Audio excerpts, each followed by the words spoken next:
Welcome to the story. Don't forget to like, subscribe, and support me. The mist clung to the trees like a shroud, swirling in dense, silvery tendrils that whispered of forgotten secrets and lost souls. The forest was a place of shadow, where even the bravest of knights dared not venture without good cause. Yet Anna, a young and determined knight, found herself trudging deeper into the heart of the forest, her armor glinting dully in the dim light filtering through the thick canopy above. The village elders had tasked her with investigating the ancient castle that lay hidden within these woods, a place steeped in dark legends and whispered fears. For weeks now, strange occurrences had plagued the village, crops withering overnight, animals disappearing without a trace, and a pervasive sense of dread that settled over the people like a heavy fog. Anna had never been one to shy away from danger. Her father had been a knight, too, and she had inherited both his courage and his sense of duty. As she pressed forward, the trees began to thin, revealing a clearing where the ground was littered with dead leaves and the remnants of what had once been a grand courtyard. Before her stood the castle, its stone walls crumbling with age, yet still imposing in its desolation. Vines had claimed much of the structure, twisting through cracks in the stone and creeping up the walls like the fingers of some unseen force. The castle's towers, though broken and leaning, still reached skyward, as if grasping for a light that no longer shone. Anna hesitated at the entrance, her breath visible in the cold air. She had heard the stories, of course, tales of dark magic, of spirits trapped within these walls, of a mirror that could see into the very soul. But she was not one to be swayed by superstition. Drawing her sword, she stepped through the massive wooden doors, which creaked ominously on their rusted hinges. The air inside was heavy, laden with the scent of decay and something else, something ancient and powerful that sent a chill down her spine. The grand hall stretched out before her, a vast space filled with dust-covered relics and forgotten treasures. Broken statues lined the walls, their once majestic forms now cracked and worn, as if time itself had waged war upon them. Anna moved cautiously, her eyes scanning the room for any sign of danger. Her footsteps echoed in the silence, the sound unervingly loud in the stillness of the castle. At the center of the hall, something caught her eye, a tall, ornate mirror, framed in gold and standing at least twice her height. It was covered in a thick layer of dust, but even through the grime, Anna could see that this mirror was no ordinary object. The glass seemed to shimmer with a light of its own, as if something within it was alive, waiting. She approached it slowly, drawn by a force she could not explain, her hand reaching out almost of its own accord. As her fingers brushed the surface, a shock ran through her, like a jolt of lightning that traveled from the tips of her fingers to the very core of her being. The mirror vibrated, and for a moment, she thought she saw something, her own reflection, but not quite. The eyes staring back at her were filled with something dark, something that whispered of secrets and hidden desires. She pulled her hand back, but it was too late. With a deafening crack, the mirror shattered, sending shards of glass flying through the air. Anna barely had time to react, throwing her arms up to shield herself as the pieces scattered across the floor. The impact knocked her off her feet, and she landed hard, the breath knocked from her lungs. For a moment, she lay there, dazed, the world spinning around her. When she finally managed to sit up, she felt different. It was as if something inside her had broken along with the mirror. A part of her soul, something she had always taken for granted, now felt distant, fractured. She looked around the room, her eyes falling on the scattered shards of glass, each piece reflecting a different part of her, 1,000 tiny Annas, all staring back at her with a mixture of confusion and fear. And then she saw them. 2 figures, standing amidst the shards, each one a perfect reflection of herself, yet each one different in subtle, yet profound ways. The first figure glowed with a soft, golden light, her eyes filled with kindness and strength.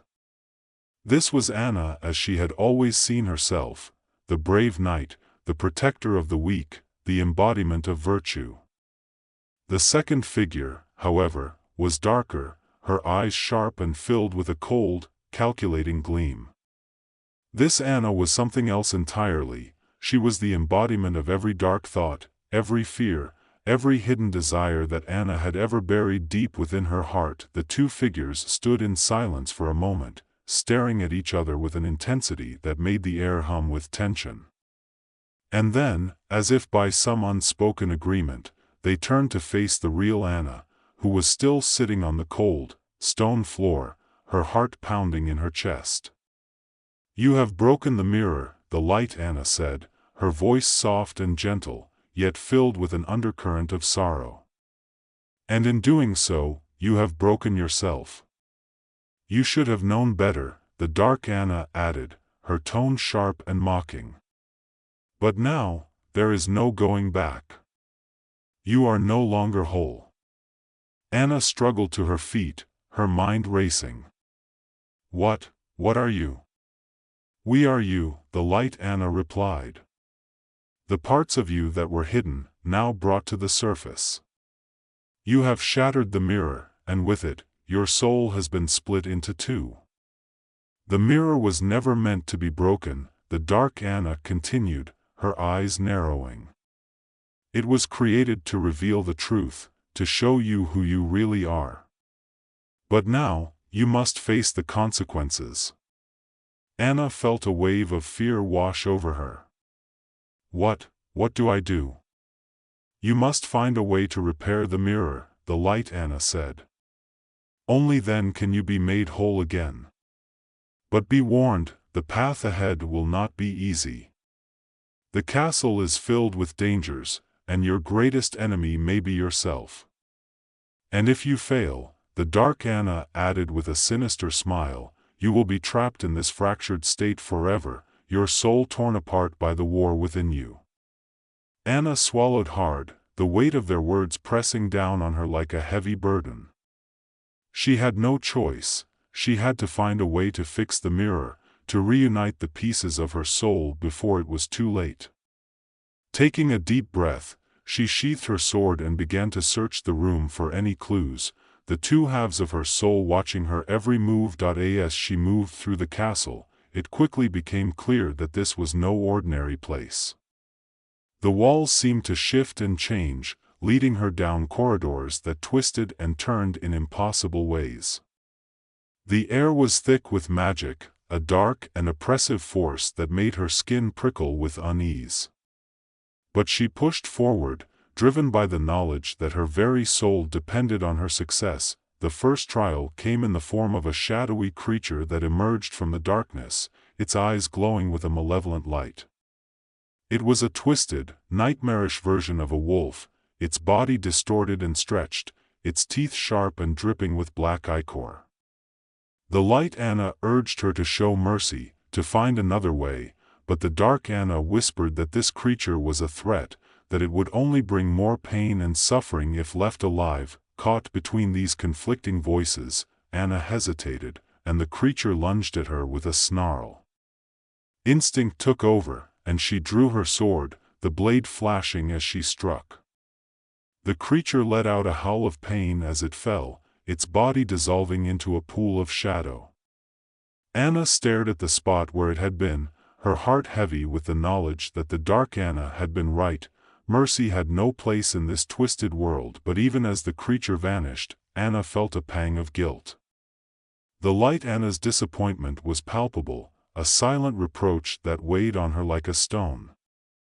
She could feel the divide between them growing, the gap widening with each decision she made. The trials continued, each one testing a different aspect of her character.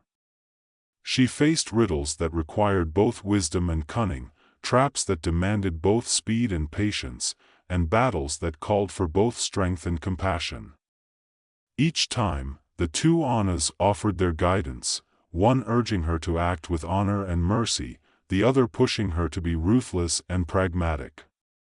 And each time, Anna found herself torn between them, her choices never satisfying either side completely. As she delved deeper into the castle, the environment became more hostile, the magic more intense. The air crackled with energy, the walls pulsing with a life of their own. Anna could feel the castle testing her, probing her weaknesses, trying to break her resolve. And all the while, the war within her raged on, the two halves of her soul battling for control. Finally, after what felt like an eternity, Anna reached the heart of the castle, the mirror's sanctum. The room was vast, its walls lined with shelves filled with ancient tomes and relics of forgotten power.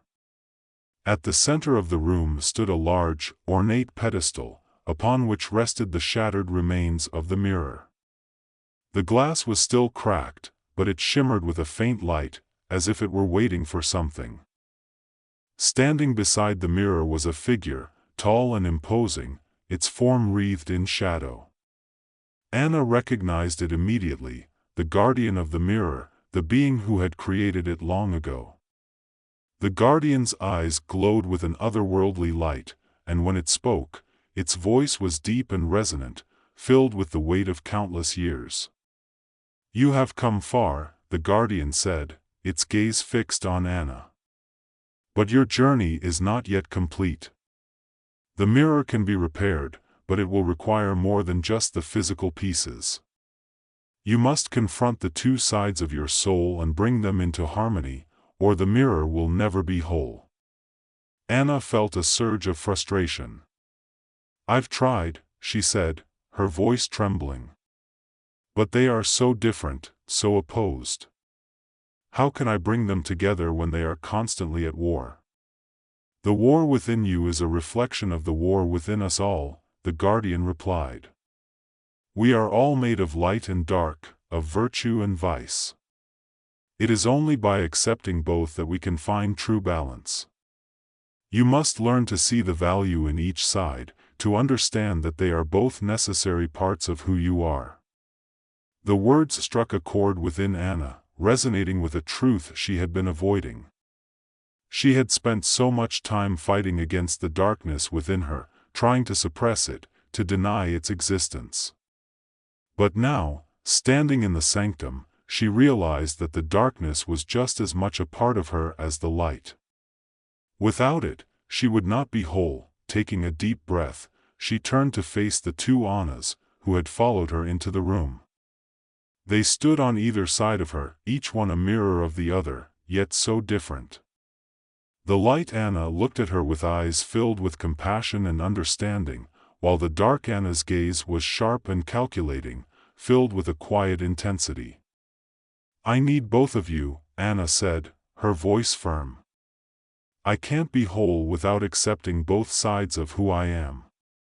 You are not enemies, you are both a part of me, and it's time I stopped fighting against that."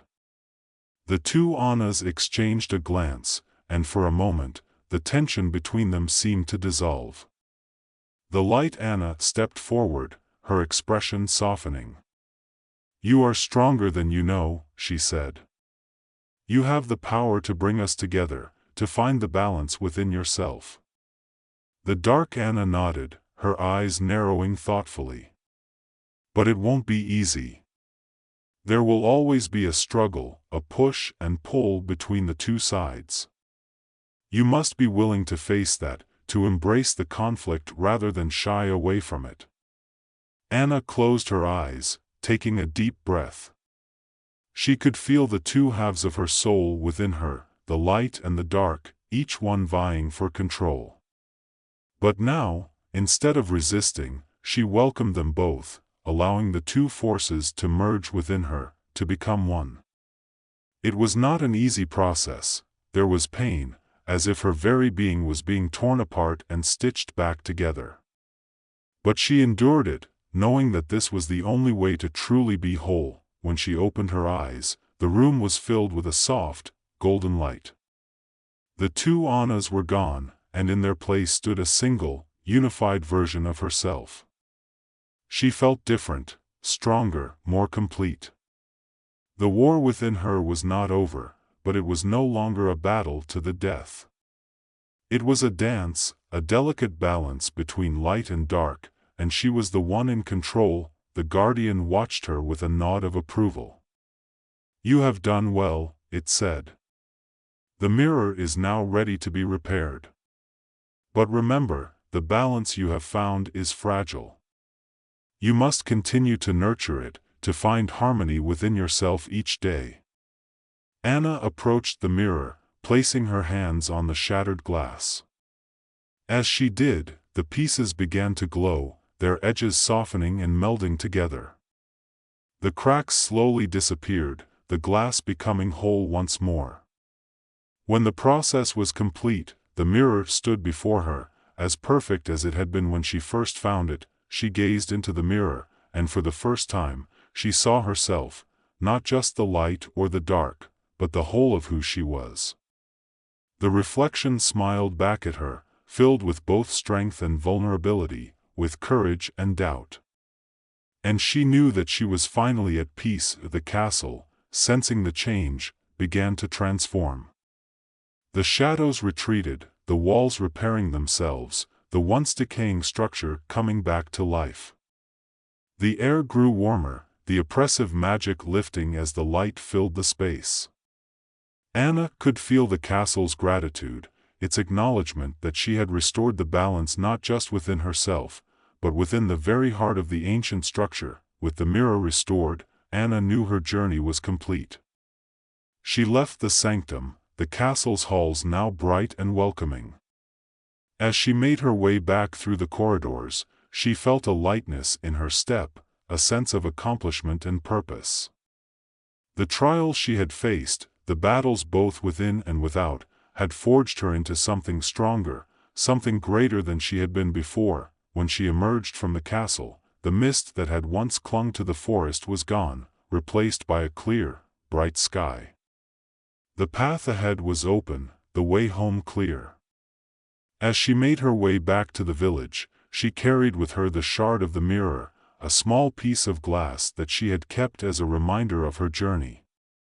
It was a symbol of her strength, of the balance she had found, and of the unity she had achieved. The villagers welcomed her return with open arms, their fears dissipated now that the dark magic had been lifted. The elders, sensing the change in her, recognized the depth of her transformation. Anna shared her story with them, not just the tale of the castle, but the lessons she had learned about herself. She spoke of the importance of accepting all parts of oneself, of finding the strength in both light and dark, and of the balance that was essential for true peace. In the days that followed, the village began to heal, the crops flourishing once more, the animals returning to their pastures. The forest, once dark and foreboding, became a place of beauty, the shadows replaced by the vibrant colors of nature. And Anna, now a hero in the eyes of her people, continued to serve as a knight, but with a new understanding of what it truly meant to be whole. She often returned to the hill overlooking the castle, standing in silent reflection as she gazed at the distant silhouette on the horizon. The shard of the mirror always accompanied her, a constant reminder of the journey she had undertaken, the battles she had fought, and the unity she had achieved. And as she looked into the small, unblemished piece of glass, she saw not just a reflection, but the strength and balance she had found within herself. Anna knew that the war within her would never truly end, that the balance between light and dark was a constant struggle. But she also knew that she had the power to maintain that balance, to find harmony within herself, and to continue growing as a person and as a knight. With this knowledge, she felt a deep sense of peace, a contentment that came from knowing she was whole, and that no matter what challenges lay ahead, she was ready to face them with courage, strength, and unity.